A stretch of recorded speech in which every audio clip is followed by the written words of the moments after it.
Salmo de número 46. Deus é o nosso refúgio e fortaleza, socorro bem presente na angústia. Pelo que não temeremos, ainda que a terra se mude e ainda que os montes se transportem para o meio dos mares, ainda que as águas rujam e se perturbem, ainda que os montes se abalem pela sua braveza. Há um rio cujas correntes alegram a cidade de Deus, o santuário das moradas do Altíssimo. Deus está no meio dela, não será abalada. Deus a ajudará a romper da manhã.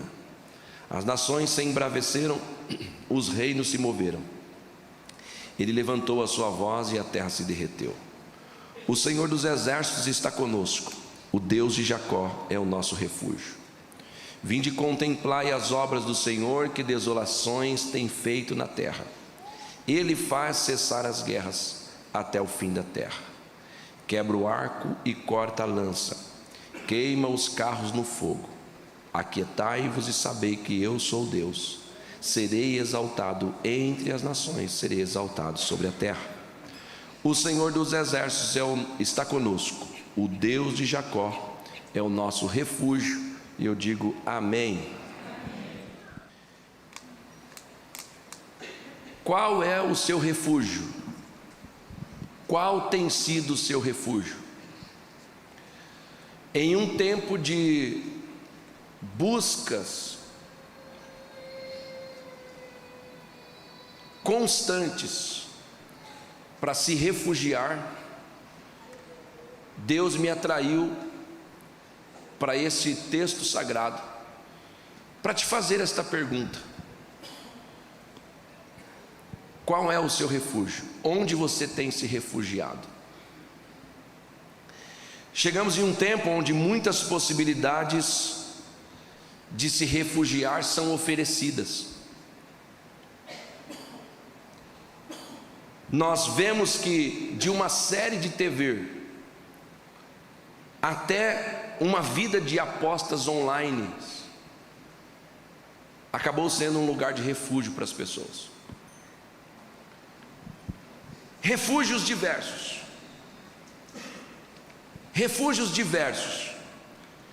Eu estou precisando de ser refugiado, eu vou assistir uma série de TV. Daí tem uma série lá que... Fala uma série grande aí, por favor. Quê? Neoxi. Faz de conta que eu entendi. Prison Break. E vai. Prison Break é terrível, nunca acaba.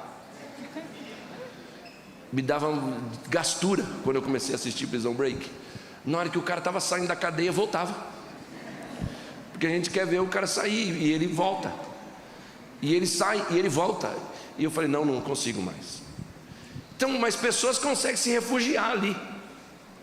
São pessoas que estão buscando refúgios e acharam numa série de TV, acharam agora, como eu preguei outro dia aqui passado, um refúgio num joguinho online que você faz apostas e fica ali, ó, metendo dinheiro, perdendo dinheiro, ganhando dinheiro, perdendo dinheiro, ganhando dinheiro, e é refúgio. Aquilo ali é um tempo que ele tem para passar. De diversões na internet, a pornografia online. Acharam um refúgio para os seus deleites, para os seus prazeres desordenados. De cigarros a bebidas ou até drogas ilícitas, acharam refúgio. Vou beber porque eu beber, eu me afogo. Vou fumar porque fumar eu Vou cheirar porque cheirar eu fico doidão e já era, não consigo pensar nessas coisas. De redes sociais, de conversas em redes sociais, até uma vida dupla também virou um refúgio. Porque a minha mulher não me entende. Porque o meu marido não me entende. Porque a minha mulher não faz os meus gostos. Porque o meu marido não faz os meus gostos. Porque o meu marido é muito chato, porque minha mulher é muito chato. É muito chata. E aí ele acha um refúgio da chatice dela em outra. Aí ele acha um refúgio da chatice, ou seja, ela acha dele em outro. E acha que está tudo bem. A mente foi cauterizada e ele foi tocando para frente, porque ele buscou um refúgio e logo você encontra um refúgiozinho. Ah, porque na minha casa ninguém conversa comigo, eu vou para o bar. Ou vontade de me meter num boteco e sair só no outro dia cedo. E vai para o boteco, se mete no boteco, só sai no outro dia cedo, porque lá no boteco ele achou um refúgio, um cara, um bêbado igual ele, que ouve ele falar a noite inteira, e nem sabe o que ele está falando, mas está ouvindo. Ele acha que isso aí é um refúgio. E ele acha que ele achou um amigo. Ela acha que achou uma amiga. Realmente, então, hoje nós vimos algumas possibilidades de se esconder. Existem possibilidades de busca de refúgio para fugir de uma realidade dura da vida real. Existe. Mas o Salomão, se você ler o livro de Eclesiastes, vou repetir o que eu venho falando há anos: ou você acerta de uma vez, ou você pira de uma vez. Porque o Salomão vai falar tudo que você tem vontade de fazer, ele falou, eu fiz. Tudo, a maioria das coisas que o homem e a mulher têm vontade de fazer, o Salomão fala, olha para mim, eu fiz. Viajei, bebi, saí com mulheres, muitas mulheres. Talvez não tenha um Salomão aqui que saiu com tanta mulher igual o Salomão da Bíblia saiu. Que teve, que possuiu, é minha. Riquezas, eu tive todas as riquezas. Eu trabalhei, João, o Salomão fala, eu trabalhei. Mas também quando eu não quis trabalhar, eu falei, também não vou trabalhar. Irmão, olha para mim, por favor. Não é uma delícia quando você tem que fazer um negócio e fala, não vou fazer? Você sabe que você tem. Por exemplo, amanhã você tem que acordar e ir trabalhar. Não dá aquele, hoje eu não vou trabalhar e não tem quem me faça ir. Mas isso é tão gostoso isso, irmão. Agora, se você tivesse de folga, não é tão gostoso quando você fala assim, eu não vou. Vem, Dauro. Agora veja, o Salomão, ele falou assim, eu trabalhei. Só que o dia que eu estava cansado de trabalhar, eu falei, também não trabalho mais, agora eu vou ficar sem fazer nada. Fiquei sem fazer nada, tudo que você queria. Agora eu vou viajar. Viajei. Cansei de viajar, não vou viajar, vou ficar em casa. Fiquei. Agora eu vou beber, bebi. Agora eu vou namorar, namorei. Agora eu vou, e tudo, lê lá o Eclesiastes, 12 capítulos. Tudo ele fez. Ele falou assim, eu percebi que tudo é vaidade. Eu percebi que tudo é vaidade. Ter, não ter, ser, não ser, poder, não poder. Eu achei todos os caminhos, mas eu só encontrei a felicidade em uma coisa. E ele termina lá no último capítulo: temer ao Senhor. Eu encontrei a felicidade aí, no temor a Deus. Então, se tem alguém falando para você, gente, eu já passei por lá, por que você ainda quer passar? Se tem uma Bíblia aqui, alguém que depois de Jesus foi o homem mais sábio que teve aqui pela palavra, por que o cara está falando para você, não adianta você ficar, é só perca de tempo. Teme ao Senhor, lembra-te do teu Criador no dia da tua mocidade. Traz Ele para o dia da tua mocidade. Caminha com Ele no dia da tua força, do teu vigor. Porque quando chegar a velhice, você vai dizer assim, eu não tenho contentamento nesses dias. Sabe por quê? Porque a vida toda você plantou mal. Porque você vai querer, quando você chegar na idade, você vai querer voltar para consertar, não tem mais jeito. E foi avisado para você. Chega lá na frente, você vai falar, puxa vida, eu queria, nossa, se eu tivesse 30 anos. Lembra-te do teu Criador agora, enquanto tem força. Teme a Ele, traga Ele para a tua existência, para a tua vida. Antes que quando você chegar lá na frente, no final da idade, todo arrebentado, você querer consertar, não tem mais como consertar, e você vai dizer que a vida foi chata, que a vida foi sem graça, que a vida foi ingrata. Não foi, você que foi ingrato com a vida. Você que não soube aproveitar a vida do jeito que deveria aproveitar. Aí o salmista no Salmo 46 diz assim: eu encontrei um refúgio. Onde? Deus é o meu refúgio. Deus é o meu socorro bem presente. Deus é a minha fortaleza. Mas, meu irmão, você é rei. Você tem aí a guarda toda à sua volta. Você tem o que você precisar de. Deus é o meu refúgio. Você tem um exército poderosíssimo. Deus é a minha fortaleza. Você tem dinheiro, cara. Deus é o meu refúgio. Rapaz, mas você tem mulheres, e as mulheres mais bonitas da nação. Deus é o meu refúgio.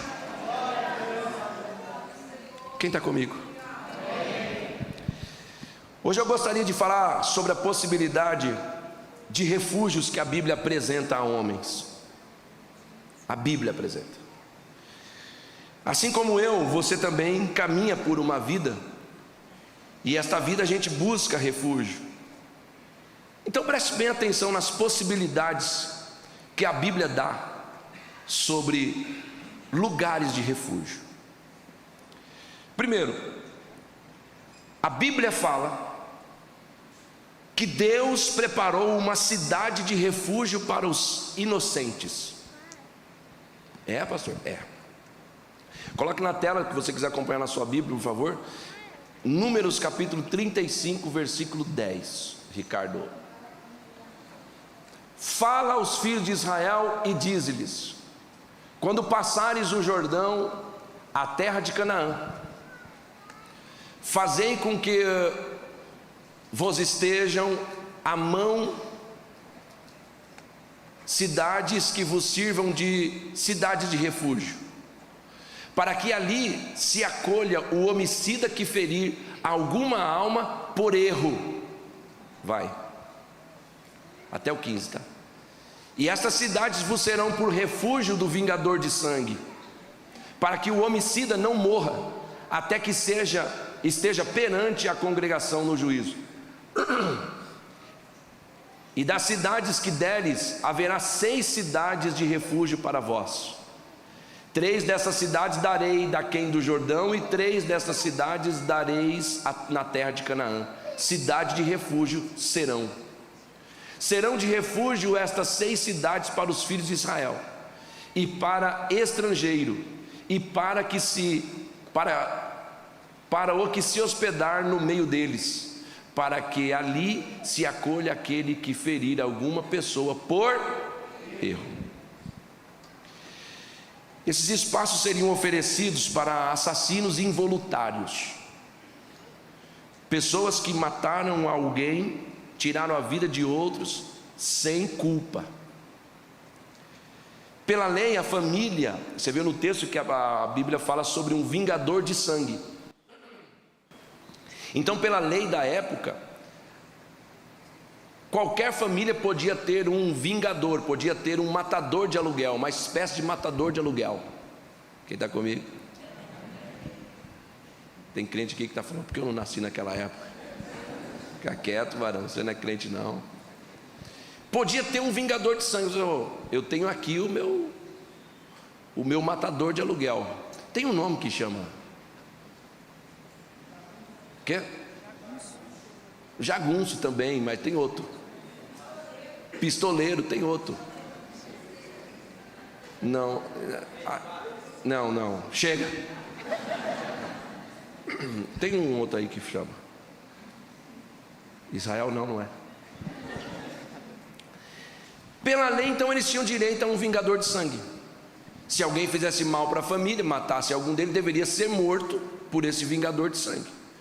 Mas aí Deus institui: se alguém matasse outro por morte acidental, Deus previu um escape para que o assassino sem culpa pudesse encontrar um refúgio. Então, preste bem atenção. Se você é um inocente, existe uma possibilidade de você sair imune deste problema que estão dizendo que você tem culpa quando você não tem. Tem um refúgio para inocentes. A Bíblia está dizendo que existiam cidades de refúgio. Então, tem um jeito para tratar pessoas que não são culpadas. Aí Deus estabeleceu cidades então para eles. Isso não seria bom para nós hoje, sim ou não? Sim. Agora, leia com calma o 35:9, por favor, até o 12. Falou mais o Senhor a Moisés dizendo: fala aos filhos de Israel e diz-lhes: quando passares o Jordão, a terra de Canaã, fazei com que vos estejam à mão cidades que vos, leia com calma, que vos sirvam de cidade de refúgio, para que ali se acolha o homicida que feria alguma alma por erro. Vai até o 12. Estas cidades vos serão por refúgio do vingador de sangue, para que o homicida não morra, até que esteja perante a congregação até que passe por uma cariação. Então ele vai ficar escondido, refugiado, até que se faça uma cariação para saber o que de fato vai acontecer. Então Deus pensou, na minha concepção lendo esses textos, Deus pensou nos inocentes e preparou um refúgio para eles. Agora tem um detalhe: esse refúgio aí só funciona para gente inocente mesmo. Me falta tempo de falar com vocês, mas quem está anotando, por favor, queira anotar. Deuteronômio 19, 4 ao 6. Esse refúgio só serviria para quem fosse inocente mesmo, porque quem não fosse inocente, a Bíblia relata, Deuteronômio 19, do 4 ao 6, e também 19, do 11 ao 13, que quem fosse culpado deveria ser morto, tirado da cidade de refúgio e morto. Qual é o barulho? Morto. É culpado, é culpado. O que o senhor quer me dizer com isso, pastor? Deus preparou o refúgio para abrigar inocentes. Mas se você não é um inocente mesmo, esse refúgio não vai funcionar para você. Não adianta o cara ir para a cidade de refúgio e dizer eu sou inocente, ou ter cara de inocente, jeito de inocente e não ser inocente, porque vai ser descoberto que ele não é inocente, logo ele vai ter que pagar pelo que ele fez. Eu estou falando sobre o primeiro refúgio que a Bíblia relata. Se você é um inocente, descansa teu coração. Se você não é um inocente, fique esperto, porque vai passar-se por uma cariação e você será descoberto que não é inocente, então você será morto. Mas aí vem a segunda opção de refúgio. Deus preparou um refúgio para pecadores que não têm falsidade.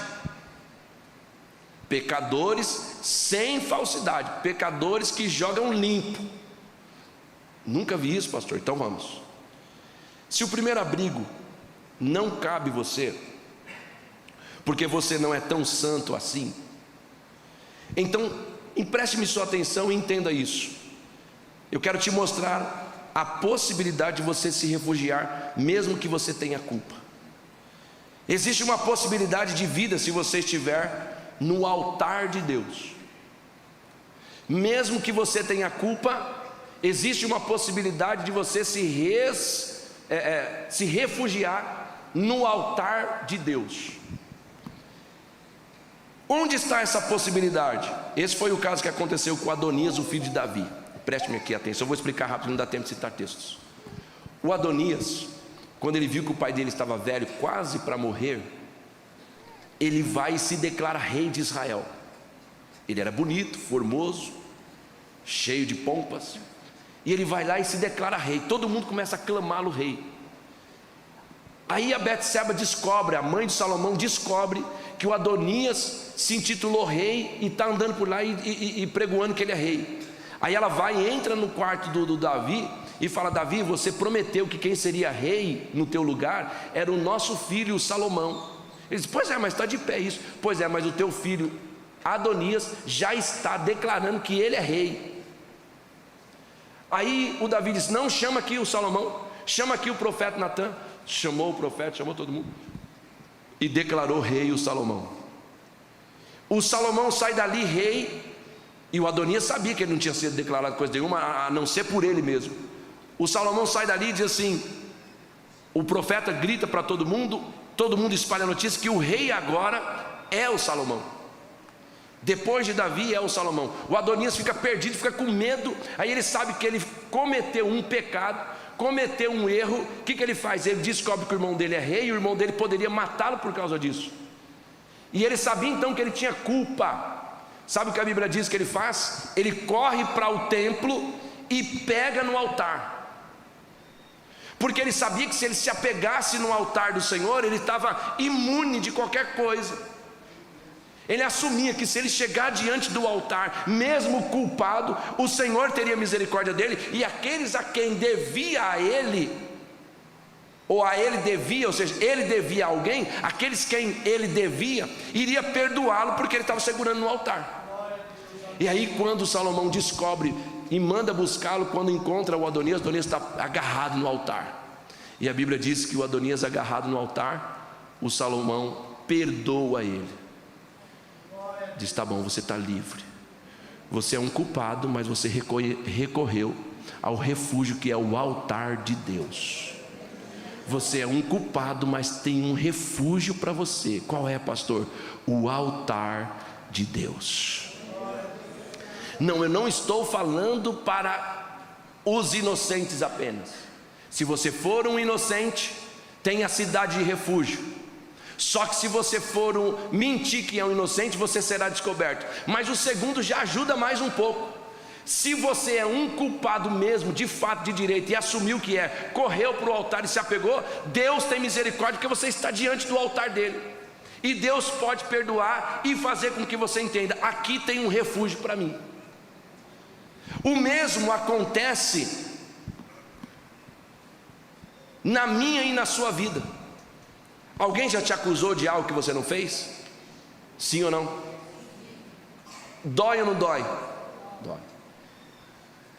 Pessoas tramam contra você, fazem, no mundo aí fora chama cama de gato, casa de caboclo, armam uma tenda para você e querem acabar com você, como se você tivesse culpa desse mal que eles estão julgando que você tem. Aí Deus tem uma cidade de refúgio para vocês. Mas é assim, ó, vocês vão para lá e não precisa ficar falando nada, só se declaram inocente e acabou. E Deus sabe de todas as coisas. Agora, também pessoas estão falando de coisas que você de fato faz, que de fato você é culpado. Agora, você não pode ser falso.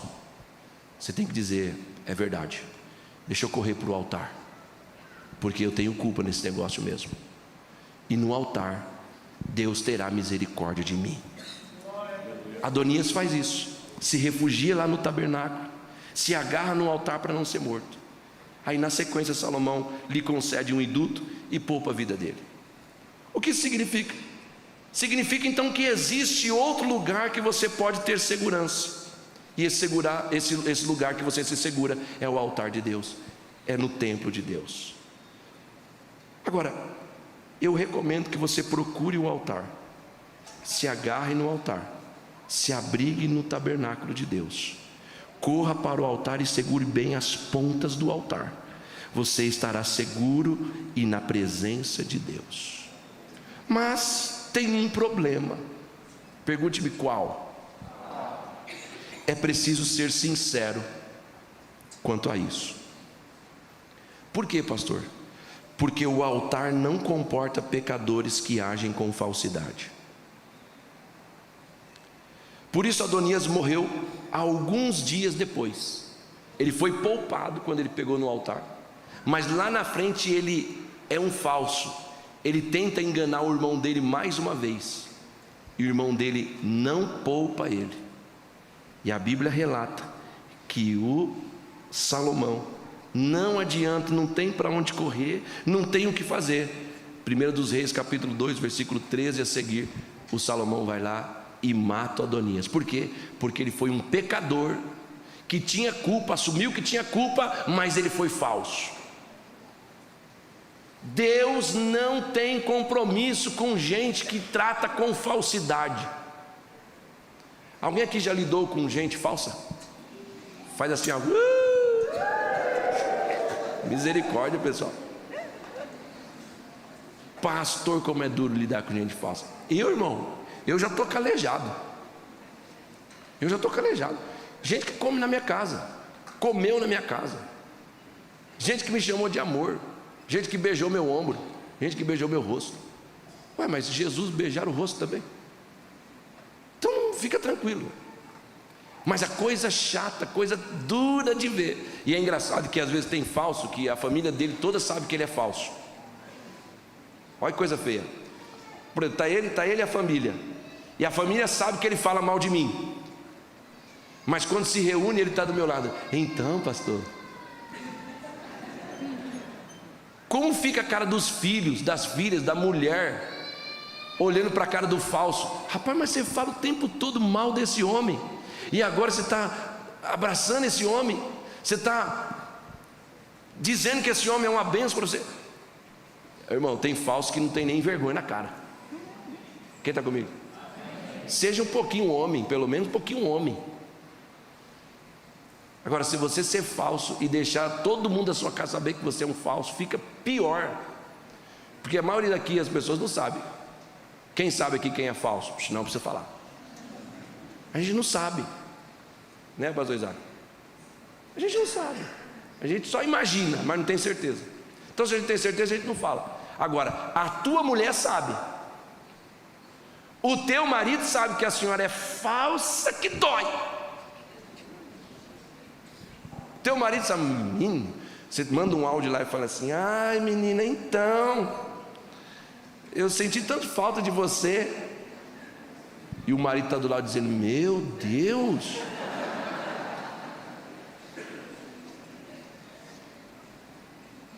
Ai menina, olha, eu fiz uma comida aqui hoje, lembrei de você. E o marido fala: mano do céu, você falou que ainda bem que ela não veio. É bom que faça do lado da criança, que a criança vai falar assim: não é verdade não. Que a criança não mente, não engana. Falsidade. O Salomão não hesita em matar o Adonias, porque o Adonias foi para o altar, mas depois agiu com falsidade. O que acontece? Joabe, da mesma forma. Eu entendo que o altar não é para qualquer um. Se refugiar no altar de Deus não é para qualquer um. Aconteceu com Joabe, um chefe do exército de Davi. Ele tentou se refugiar no altar também, mas não deu certo. E por que, pastor, que o Joabe não conseguiu? Ele agarrou no altar, mas não deu certo o refúgio dele. O senhor não disse que o altar é refúgio? Eu disse, mas eu disse que o altar é refúgio, mas não é para todos. Por que, pastor? Porque o Joabe, ele agarrou no altar, mas não tinha sinceridade no coração dele. Não precisa ser inocente para agarrar no altar, mas não pode ser falso igual o Joabe era. E a Bíblia diz que o Joabe matou o Abner com fingimento. Fingiu que era amigo dele e deu uma espadada nas costas do menino. A Bíblia diz que o Joabe matou o seu primo Amassa com uma astúcia. Ele veio para dar um beijo, pegou na barba do cara e foi dar um beijo no cara, e com essa mão ele enfiou-lhe uma faca. Crau. A Bíblia conta, se você quiser ler depois, está relatando segundo o livro de Samuel, capítulo 20, versículo 9. Ele pegou pela barba e crau. Depois ele vai para o altar como se ele fosse um culpado sem fingimento. Aí a Bíblia deixa claro: se alguém ferir o outro, Êxodo capítulo 21, Versículo 12: quem feriu o outro, de modo que este morra, também será morto. Porém, se não lhe armou ciladas, mas Deus lhe permitiu que caíssem em suas mãos, então te designarei um lugar para onde você fuja. Se alguém vier maliciosamente contra o próximo, matando-o à traição, tirá-lo-ás até mesmo do meu altar, para que morra. Tem refúgio, mas se você agiu de má fé, se você foi um traidor, pode agarrar no altar que vai arrancar você com o altar e tudo. É o que a Bíblia está dizendo. Vai arrancar você do altar com tudo. A ordem era não mexer quem tivesse agarrado, mas se soubesse que o cara era um traidor, arranca do altar com tudo. Uau. Foi o que aconteceu com Joabe. Esse é o segundo refúgio, o altar. Se você é inocente, tem uma cidade de refúgio. Se você é culpado, tem o altar, mas tem que ser culpado sem falsidade. Aí tem o terceiro refúgio. Deus enviou Jesus, o seu Filho unigênito, para abrigar culpados, miseráveis, desgraçados, desumanos. Deus enviou Jesus para ser o refúgio de pessoas que não têm brio, que você olha e fala assim: esse cara não merece nem a gente olhar para ele, esse cara não tem jeito, não existe uma saída para esse cara. Deus enviou Jesus para ser o refúgio dele. Esquece a cidade do refúgio, esquece o altar, e agora vamos falar de Jesus. Jesus, ele diz assim: eu sou o caminho, eu sou a verdade e eu sou a vida, e ninguém vem ao Pai se não for por mim. O amor de Jesus passa por cima de qualquer limite que você imaginar para alcançar um culpado. Quer ver? Esse refúgio, Jesus, ele serviu, por exemplo, no capítulo 7 de Lucas. Põe aí para mim, o capítulo 7 de Lucas, versículo 36.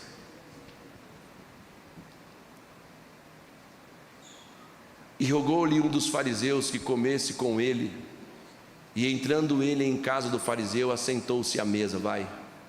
E eis que uma mulher da cidade, uma pecadora, sabendo que ele estava à mesa em casa do fariseu, levou um vaso de alabastro com unguento, e estando por detrás, aos pés, chorando, começou a regar-lhe os pés com lágrimas, e enxugava-lhe com os cabelos da sua cabeça, e beijava-lhe os pés, e ungia-lhe com unguento.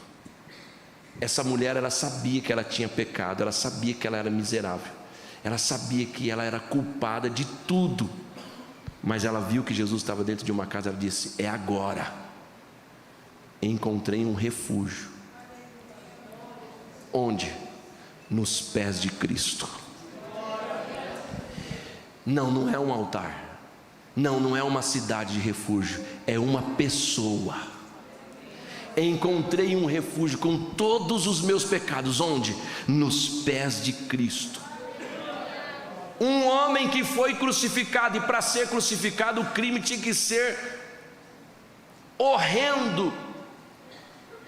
Na última hora da sua vida, ele encontra um refúgio. Quem? Jesus, crucificado ao seu lado. Esse homem já foi sentenciado em todas as instâncias, Tudo que ele recorreu, ele não conseguiu ser livre daquele julgamento, daquela sentença. Mas no dia que ele ia morrer na cruz, ele encontra alguém do lado que serviu de refúgio para ele. Quem? Aquele ladrão na cruz, que olha para o lado, e Jesus diz para ele assim: hoje você estará comigo no paraíso. Eu quero te dizer, meu irmão, eu quero te dizer, minha irmã, que só existe um hoje, só existe um refúgio hoje. Não é uma cidade, não é um prédio, é uma pessoa, é Jesus de Nazaré, que morreu na cruz do Calvário para nós nos refugiarmos aos teus pés.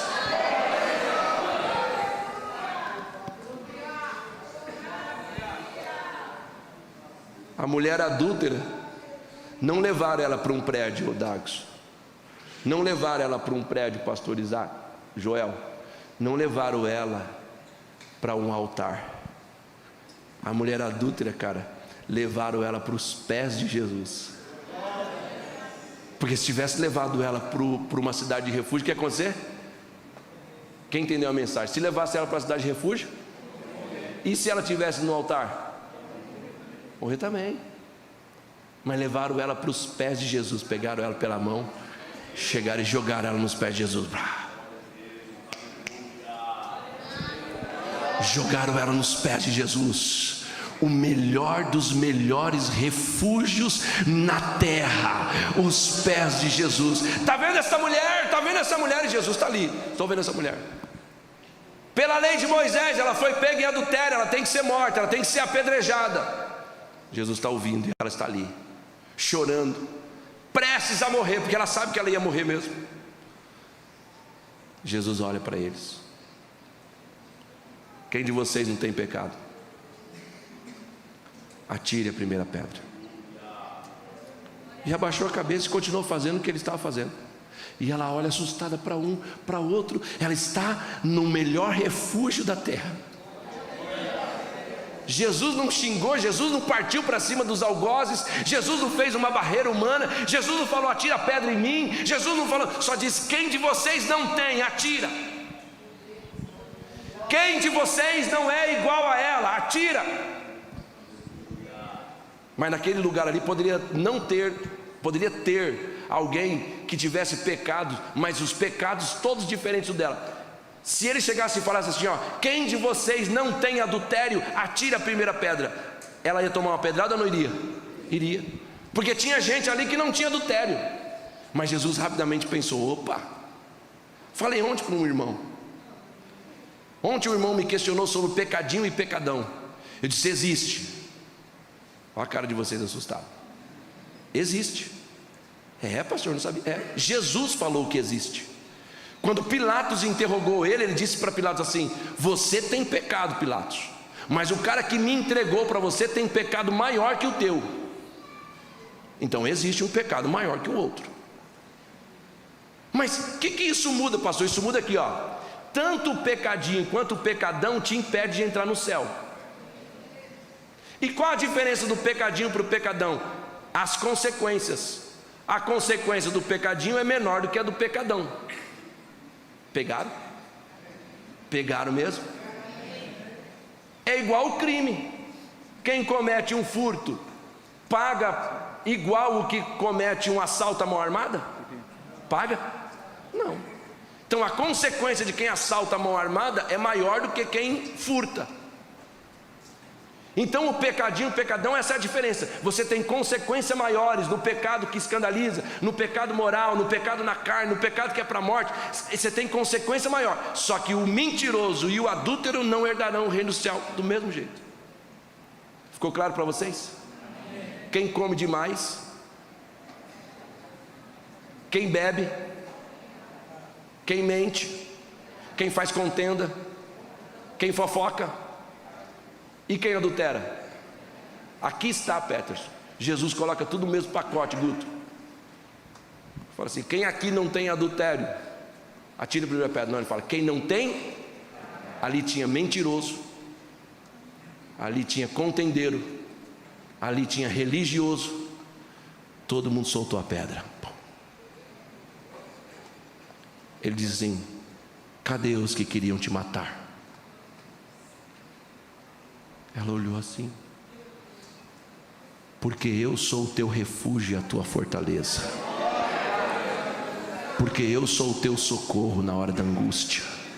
Porque você tem se refugiado em lugares que não deveria se refugiar. Você tem gastado tempo em lugares que não deveria gastar. O que eu estou pregando para você hoje é que Jesus morreu na cruz do Calvário para ser o teu refúgio em todo tempo, em todo momento. Então você não vai para a cidade de refúgio, você não vai para o altar, você vai para os pés de Jesus, se humilhar como homem e como mulher, saber que vocês são culpados, são miseráveis, vocês não mereciam estar aqui. Eu não merecia estar aqui sem ser quem sou, estar onde estou, mas a graça dele me alcançou, e eu recorro à sua misericórdia, me prostrando aos seus pés, dizendo: Senhor, tu sabes tudo, tu me conheces, tu me sondas, tu esquadrias o meu andar, tu sabes o meu deitar, sabes o meu levantar. Senhor, tu conheces o meu coração, o desejo de ser fiel. Às vezes eu não consigo ser, mas eu estou me refugiando aos teus pés, e eu sei que aqui eu encontro descanso. Quem é que entende essa palavra, glorifica Ele.